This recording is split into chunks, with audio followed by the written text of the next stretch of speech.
Good morning, class! Excited na ba mo sa atong bago nga topic? Ang characteristics of a good cartoon.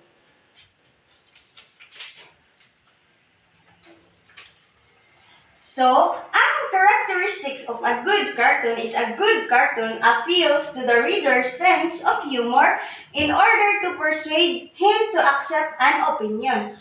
Also, a cartoon like the top editorial should deal with only a single idea. So, ang good cartoon is more than just a humorous drawing.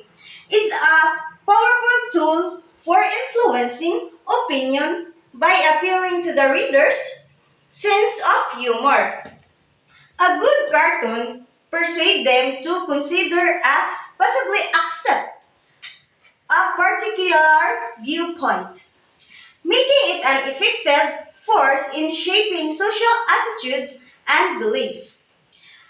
A successful cartoon, nagafocus siya sa single or clear na idea, while cartoon can cover a wide range of topics from politics to social issues. The best ones maintain a singular focus to ensure maximum impact. Ubang cartoons may be light-hearted and comedic, while others delve into more serious and complex themes, showcasing the versatility of the medium. So, ang characteristic of a good cartoon po is cartoons in campus papers need not be so professional looking as those found in the national dailies.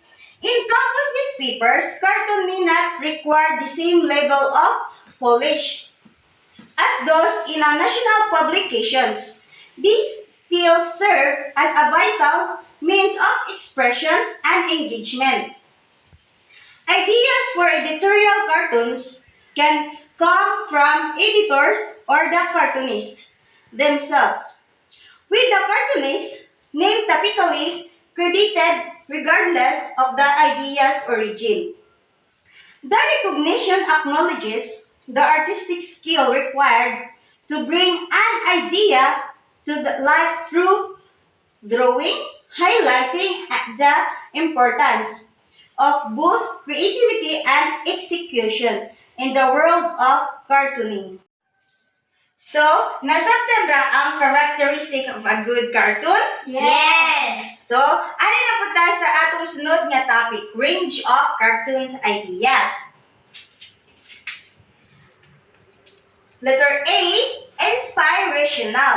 Ang inspirational sa range of cartoon ideas is cartoons that uplift and motivate by portraying positive scenarios, like illustrating a school as a nurturing figure, caring for its students, inspiring viewers to see education in a new light.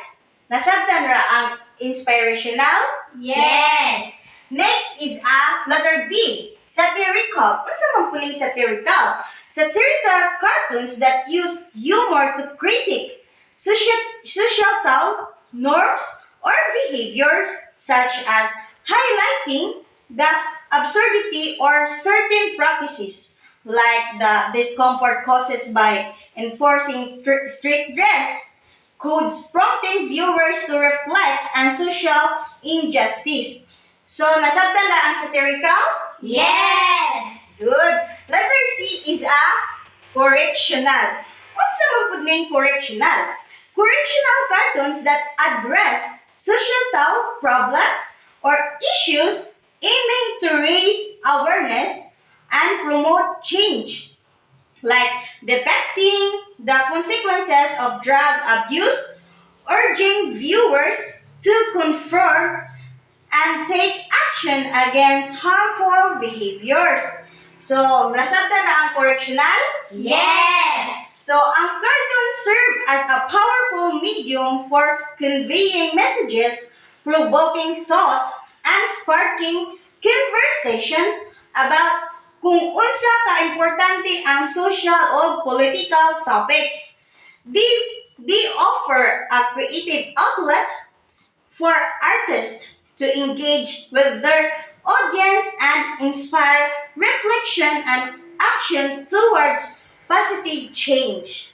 O, mara to ang akong topic. Thank you.